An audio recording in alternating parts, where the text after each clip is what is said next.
I really enjoyed watching the Blackpool Bash on Saturday. There was a lot of talk earlier in the year about the viability of the Bash, with Hull, Kingston Rovers and Bradford Bulls no longer in the championship, and with 3 clubs near the top who would bring few supporters. But I'm a big fan of these concepts, and I thought Saturday was great. The rugby was superb, and the atmosphere came across very well. I wasn't in Blackpool, and watched the games on Sky Sports.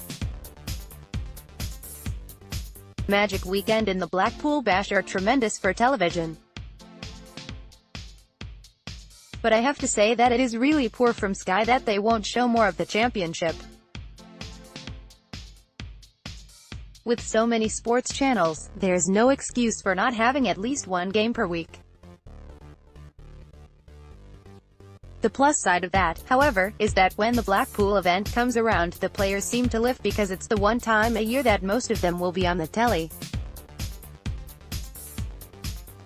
I'll start with the Titanic match between Toronto and Leigh, which was the last game to be played on day 1. Wow, what a fabulous game! It looked like Leigh were home and dry, both at halftime and when they built up a 3-score lead midway through the second half, but the Wolfpack showed what a top side they are in coming back. They let themselves down big style at Warrington, so credit to them for putting that right. Leigh may not be in the top 4 with them, but they knew that on current form, Leigh are also the real deal. The ending was pure theater with the missed penalty goal and then the bizarre scenes at the end when the two coaches appeared to have an on-field disagreement. Both of these teams will beat Salford and Widnes in the qualifiers. They might also beat Hull KR and whichever of Huddersfield or Catalans ends up in the qualifiers. And that's all assuming Leigh do end up in that competition, as they aren't even in the top 4 yet. Elsewhere on day 1, Barrow just weren't at races for the first half hour of their game against Sheffield. At whatever level of the professional game, you will get turned over if you don't bring your A game. Even if you mount a comeback, you'll have used too much juice in the process and you'll probably still come up short, as the Raiders did. Sheffield deserved their win. I'm not generally a big fan of their style of play, but they played some smart rugby league on Saturday and were the better side. Corey Aston was very good with his hat-trick and his good organisational skills.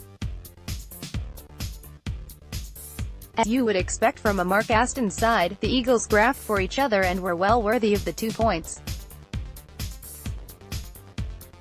Barrow are having a decent season, so they will be very disappointed not to beat Sheffield. Some of the big players let them down, but I thought Jamie Dallimore and Ryan Fieldhouse did well. If the right attitude had been there for the whole game, they would have won. I really enjoyed the game between Halifax and Featherstone where, once again, Scott Morrell was the difference. Morrell always does Featherstone at the Bash.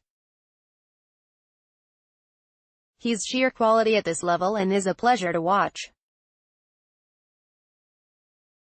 You can see him plotting and deciding when to inject himself into the attack. That's how all halfbacks should play. He was the difference between the sides. It was a great game and the result was down to one man. You can see he still enjoys his rugby and that's great to see. And as I said to him on Twitter on Saturday, he'll be fitting into my size 32 soon. As with the Leigh defeat, it's made the race for the top 4 incredibly exciting. The championship is brilliant, so pull your finger out, Sky, and start treating this competition with a bit more respect.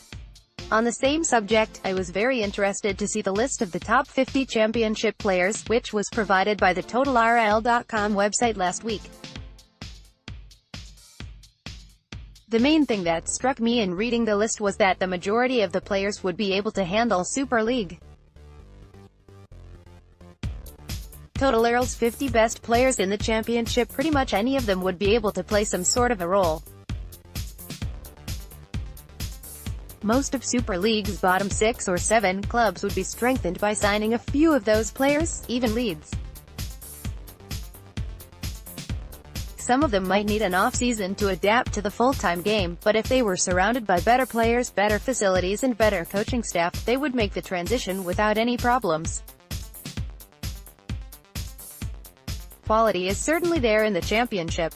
Sadly, it seems, the mentality of signing journeymen from the NRL is still all too prevalent in the upper reaches of our game, and that's one of the many reasons why Super League isn't coming close to fulfilling its potential.